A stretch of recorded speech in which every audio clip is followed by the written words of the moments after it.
National Elective Conference, following the conclusions of the nomination processes at the PGCs, ANC leaders who deciding which ANC leaders will lead the party beyond the elective conference, and some outstanding disputes going into the conference. We're now joined by political analyst Thapelo Tselapedi. Thank you very much indeed, and you're with the University of Pretoria.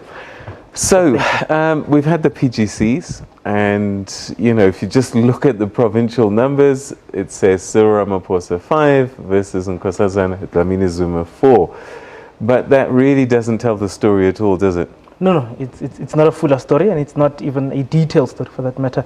I think what's obviously also coming out is that you know an indication of the branches does not necessarily indicate the number of delegates that will be going to conference. We now know that the number of branches will have more than one delegate. Ethekwini, in fact, Ward 1 will have seven delegates there. So this is just, with the PGCs, this is just to make sure that there is correlation for the national conference for it to achieve its 70%. So I think the best thing is for us not to look at these PGCs as an indication, but rather to see what would be the actual boots on the ground be saying.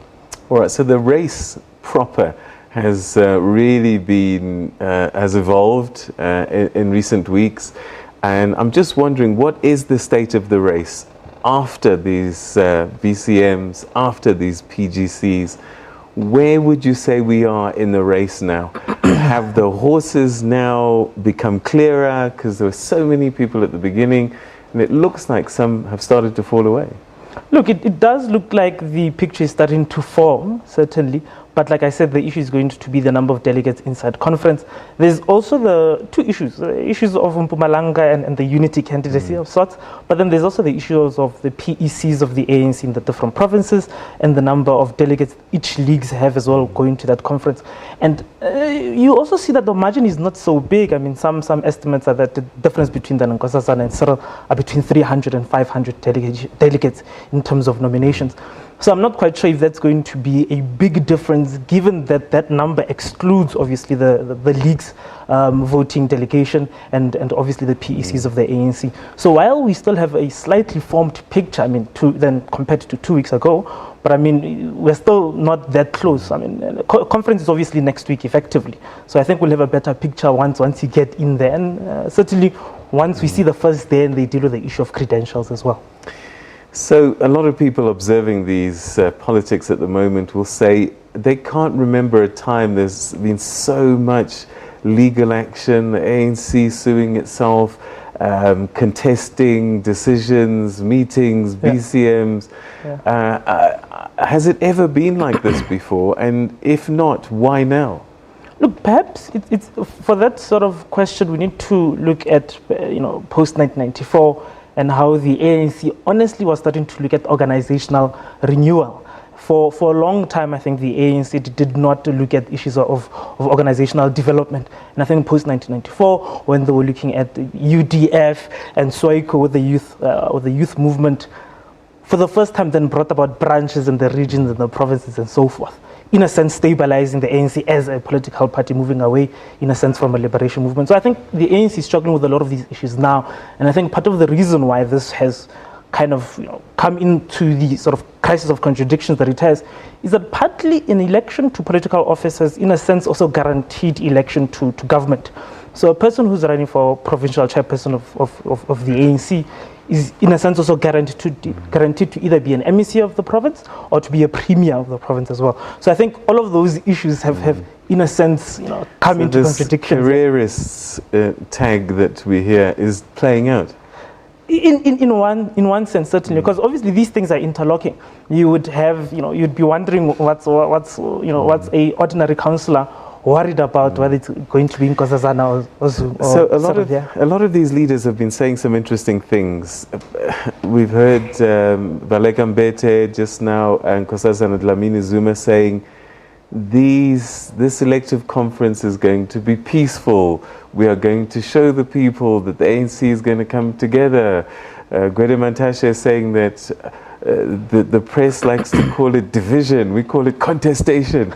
But there does seem to be a concern that things might not go as planned. They're talking up this peace. Is there a genuine fear that it could go horribly wrong? I think so.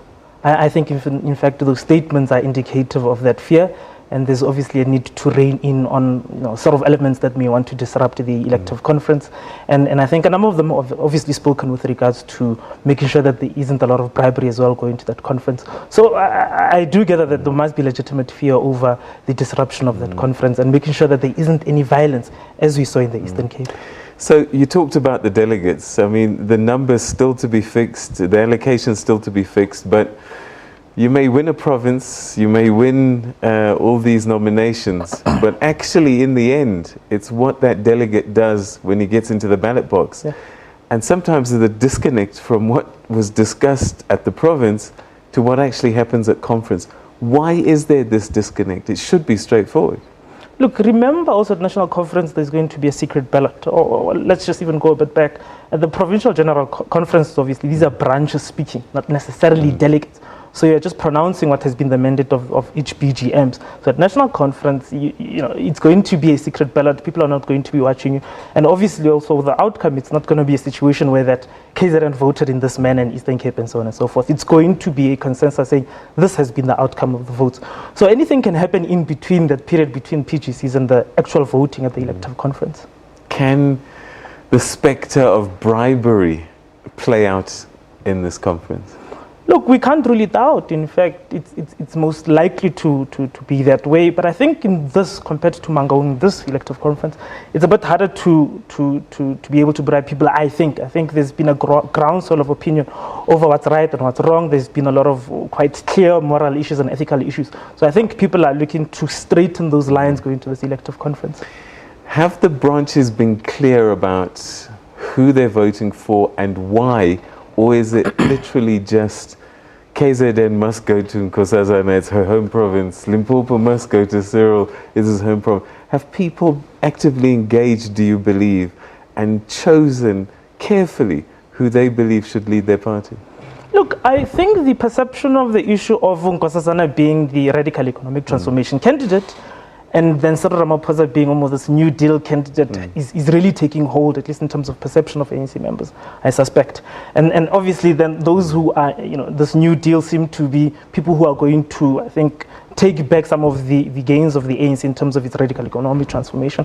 For instance, I think the question would be, is Cyril going to deliver on the issue of the state bank? Is Cyril going to deliver on some of these promises that Mangaung took as well?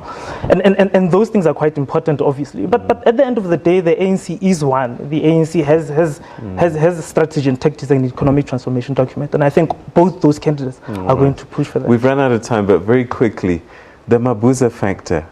What is going on? What is this unity story? Is he hedging his bets? What is he playing a game? What's happening?